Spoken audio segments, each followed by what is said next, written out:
Hi, this is Tali Berman, and I am very excited to share with you what I'm going to call Back to School series. So it's the first week in September, and this is a time for back to school. But stay tuned. If you homeschool, there are going to be really important strategies and tips for you too.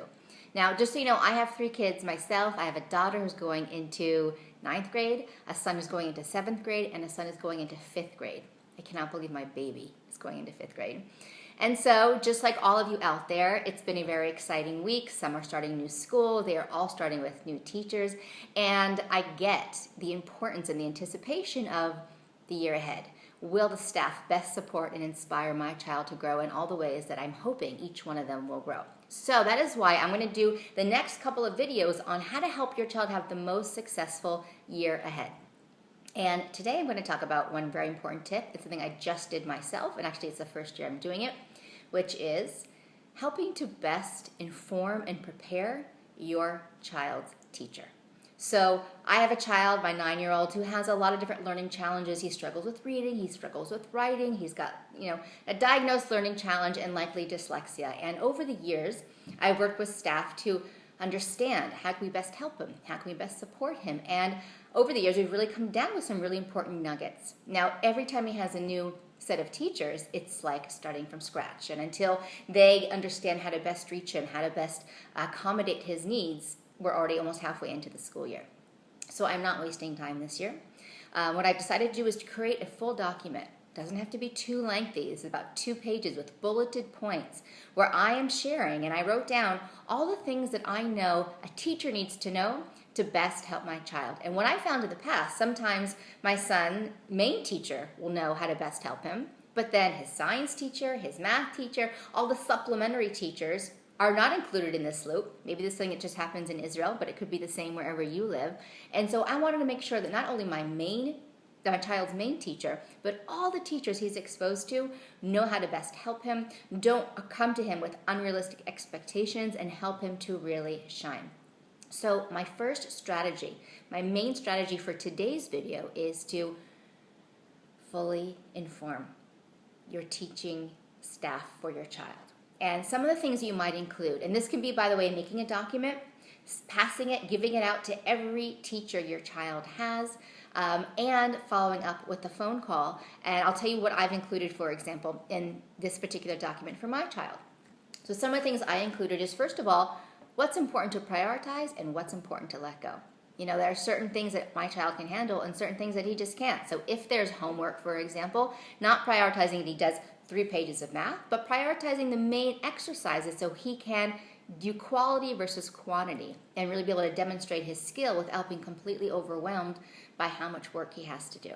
I noted things like not only his specific challenges, like reading and writing, but also his strengths. What are the things that he's good at understanding information, at problem solving, at working as a team, so they can also know how to really help your child shine in the areas that are his strengths.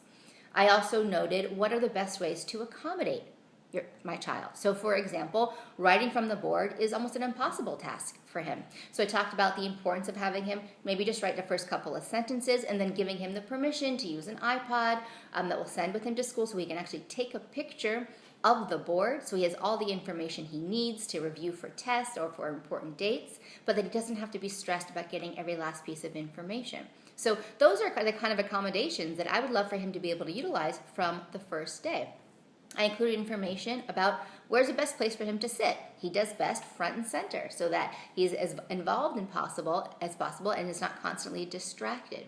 So one main strategy I want to share with you today is to take the time to fully prepare his teacher and his or her teacher and the teaching staff. Now, if you are homeschooling, this is an important thing for you too, to just take some time and reflect on, because sometimes we forget what we've learned over the years. What did I learn about how to best help my child? What are some of the strategies, accommodations, styles of learning that I found to be really useful for him so that I, moving forward into this new year, can right away implement those versus be 3 months down the line and think, oh, right, I forgot. If he has breaks, every 20 minutes, he is much more alert as a learner. So gather your own research and your own information, both for yourself and for the teaching staff.